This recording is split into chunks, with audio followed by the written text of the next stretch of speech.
Today's book picks, I actually have them in like two different piles. This pile is pretty much just going to be a bear being the theme throughout the whole story, while this pile actually teaches you something, whether it be counting, patterns, propositions, or shapes. So this book is a pretty cute book. You're pretty much focusing on one shape as you go through each page. And if you notice on this side, the number goes up. So it goes all the way up to 10, I believe. So not only are you learning about shapes, but you're also learning about counting and kind of like looking around to see where something can be. And then at the very end of this, you end up going through all the ones, all the shapes that you ended up learning about throughout the book just to review, and it gives you the name and the shape right there. So this book, I actually bring it out during different themes. It's either the math one, the colors, or the patterns theme. And it's a really cute book because it's kind of telling the story of like little gummy bears and kind of how they're going about giving each other's names, and then as well as counting and creating all kinds of different patterns. It gets to introduce the numbers. It has big, beautiful, bright pictures, and you're pretty much going throughout the whole book learning about the different ways that they can be aligned. This is another great one. This one is just supposed to focus on patterns, but it actually talks about like the colors as well. You're going to end up going through all the colors being introduced, how they could be lined up, all the different patterns that they could make.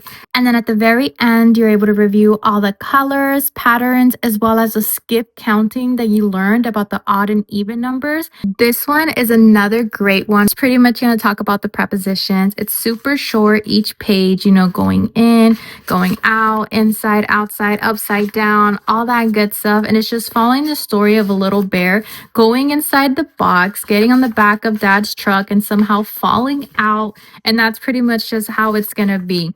Throughout the whole story, you just keep adding a new word, going to town, on the truck, outside, inside, upside down. This one is actually one of my kids' favorites. We actually own the book and I forgot that we owned it, so I accidentally checked it out from one of the libraries. This one is pretty much them hearing some kind of sound. They're in bed, get out of bed, go over a bridge, around the lake, pretty much just following them, trying to figure out what the sound is. And then at the very end, they end up getting like scared and they have to go all the way back down the spook hill, through the woods, between the rocks, around the lake, until they're all the way back home. Here's another great one that my kids are obsessed with. We're going on a bear hunt. This is such a wonderful book. I like that it has the black and white and then the colors every other page. It's pretty much following a family going on a bear hunt, how to get there. And if you want to do a fun activity after this read, you could always pretend you're going on a bear hunt with your family to try to see like what you can find. And it's just the cutest little thing because again, it reads back everything they've done and they go back the same way that they came, and then they get to their house and how they try to keep the bear out. But it's just a wonderful read about going on a bear hunt with your little ones. Here we have a classic, a beautiful classic about a little bear who doesn't have a little button. He's trying to find a button so that he can go home with someone. And I love that at the very end, even though he's trying to figure out how to become perfect again, the little girl came back for him and loved him no matter how he was. And she already had like the intentions of like giving him his own little button. And it's just a really cute board book, one I would definitely recommend. And you could always do some fun activities with this after reading it.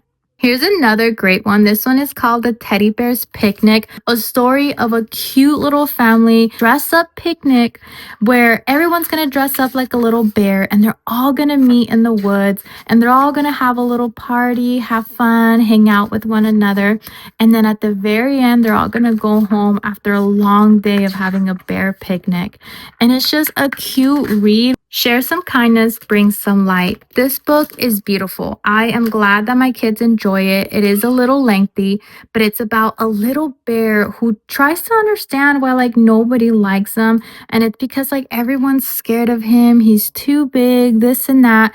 So she has an idea to figure out how to bring some kindness and light to others. They make some cookies, make some flames, and they go to everyone to try to offer everything, but no one wants to take anything from the little bear until they're like going home. A little deer is in trouble, so they end up finding it helping it. And while everyone is searching for the little deer, you find out that they all used the little lanterns. Everyone was working together. And instead of saying, oh no, we don't like him because he's too big, now everyone is saying, whoa, good thing Bear is so big, good thing this, good thing that. So all the things that were supposedly negative about him ended up being a really good quality. But his best one of all was him dancing, and he ends up showcasing that at the very end. This one is Rubia and the Three Osos. It is a bilingual book. I do like it because it's not like your regular story of like the three bears, It has kind of like the same plot line of it, but pretty much lots of things are being swapped out for things in Spanish.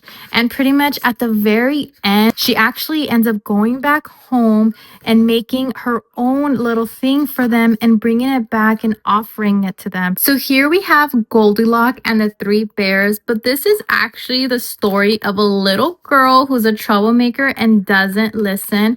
It's also like the same plot where she pretty much ends up going to the bear's house. She ends up, like eating the porridge, breaking the chairs, going through the beds and sleeping there. And the thing with this one is once she actually gets caught by the bears, she just ends up escaping and running away. And that's kind of like how the story ends. And she never ends up going back. Where's My Teddy is such a beautiful little book. I feel like it's so worth getting this one. Pretty much a little boy ends up losing his teddy bear. And at the same time, a big bear is losing his teddy bear.